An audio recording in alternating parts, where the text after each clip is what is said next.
Francisco Cervantes Díaz, desde ayer, desde estas horas de ayer, presidente del Consejo Coordinador Empresarial, que es la cúpula de los organismos del sector privado, a quien saludamos. Francisco, ¿qué tal? Muy buenas noches. Gracias por aceptar esta invitación. Está también el doctor Luis Carlos Ugalde y queremos una conversación con el nuevo líder del empresariado mexicano. Francisco, muy buenas noches. Oye, muchísimas gracias, Pepe. Luis Carlos, qué gusto saludarte, muy buenas noches y saludo al auditorio también. Estábamos felicidades, Francisco. Gracias, Francisco. Estábamos comentando con el doctor Ugalde el llamado que hace ayer el ingeniero Carlos Slim respecto a la unidad que necesita este país para salir adelante de sus problemas y dejarse de inquina, de estupideces, dijo, incluso de periodicazos, etcétera. ¿Tú cómo estás leyendo ese llamado que hace un líder no nominal, pero es un líder empresarial, sin duda muy importante? Es un líder moral, así es, ¿no?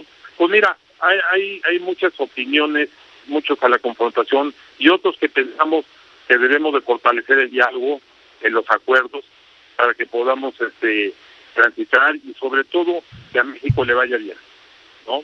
Nosotros hemos tenido muy buena experiencia en la parte de diálogos, en la parte de acuerdos.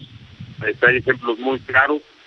Han sido acuerdos no fáciles, es cierto, pero sí hemos logrado llegar a acuerdos importantes en muchos temas, ¿no?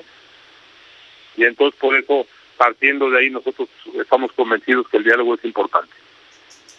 Francisco, Luis Carlos Ugalde, hay muchos que piensan que el sector empresarial ha propiciado desde hace varios años con este gobierno una política de diálogo, de contención, de amortiguamiento, porque el presidente de la República es un presidente estridente que como nunca antes ha atacado de forma frontal al sector empresarial, a empresas en particular, a veces de manera injusta e incorrecta, y esto no ha parado y no sabemos si va a parar. Entonces, frente a esa actitud que en ocasiones es más retórica que real, ¿cómo debe el sector empresarial organizado reaccionar?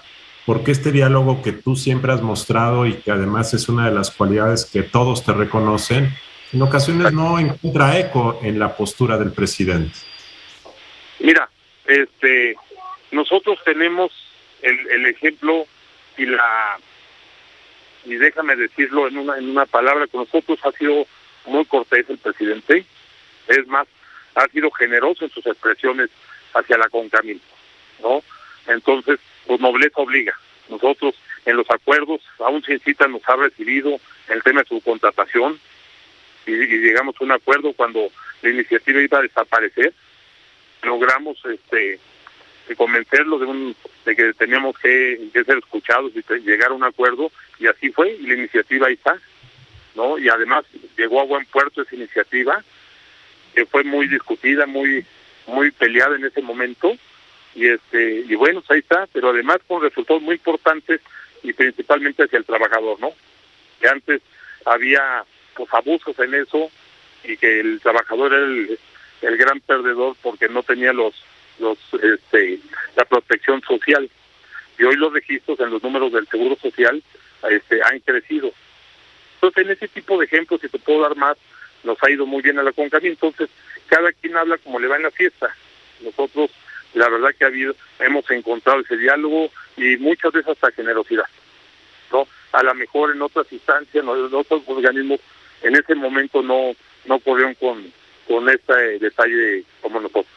Francisco, ayer al despedirse en este foro al cual invitó al ingeniero Carlos Slim, el presidente saliente del Consejo Coordinador, Carlos Salazar Lomelín, se quejaba, diciendo que algunos miembros, o muchos o varios miembros del sector privado, los empresarios pesados, poderosos, lo criticaron por ser muy tibio frente al presidente de la República, exigiéndole más firmeza.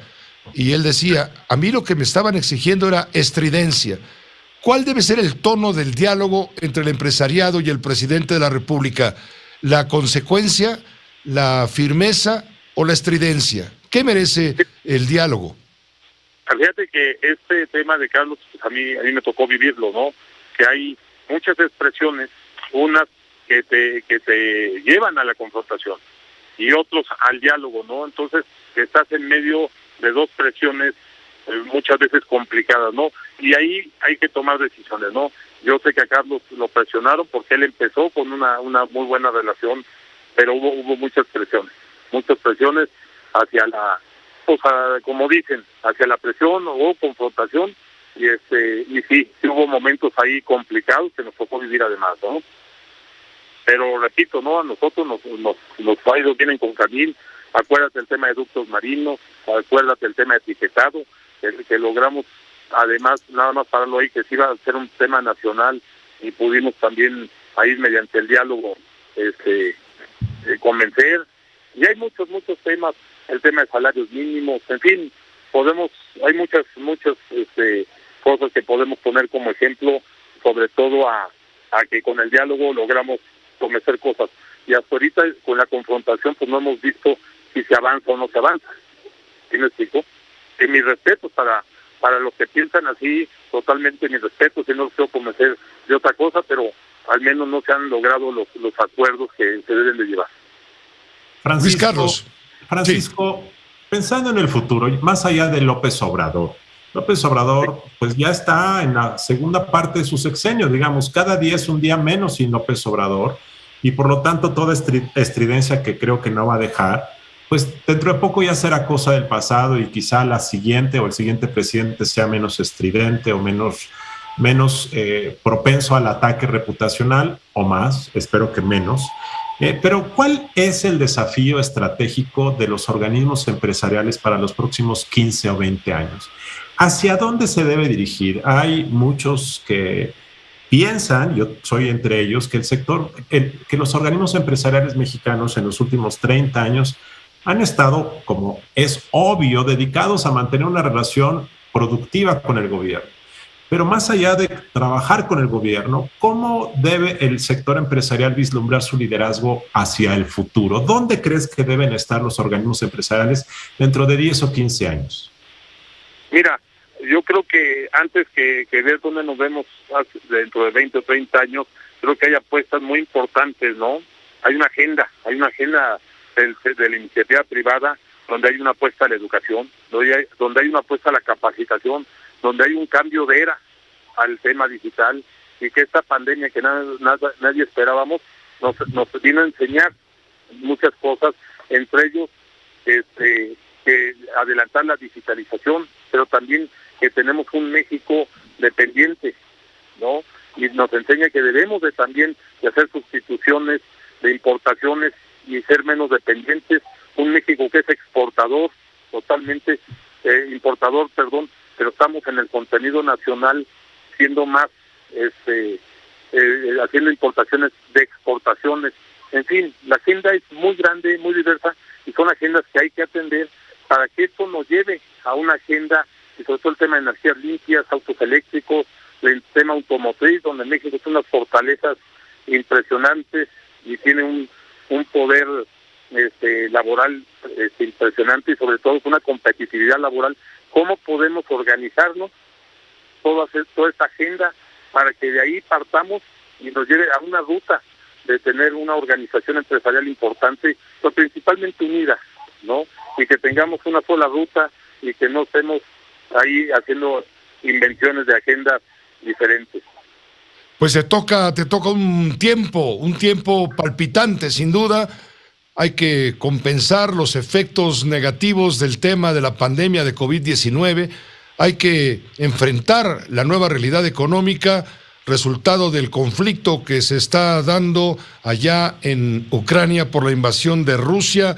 Hay que darle lugar a la mujer empresarial, un punto que quedó descuidado ciertamente por la cúpula empresarial. Francisco, hay muchos temas, ojalá nos brindes la oportunidad de ampliarlo con mayor tiempo para que nos vayamos entendiendo respecto a la representación empresarial en este momento tan importante y tan crucial para México. Te agradecemos de antemano haber estado con nosotros. Pepe, muchas gracias por el espacio, y si me permites, en este punto efectivamente hay una deuda del sector empresarial con el tema de género y sobre todo con el tema social, ¿no? Que también es parte de la agenda y en los puntos prioritarios y críticos de la agenda de la iniciativa privada. Pepe, muchas gracias. Luis Carlos, qué gusto saludarte. Un abrazo a todo el auditorio y que tengan buenas noches. Esta fue una producción de Grupo Fórmula. Encuentra más contenido como este en radioformula.mx.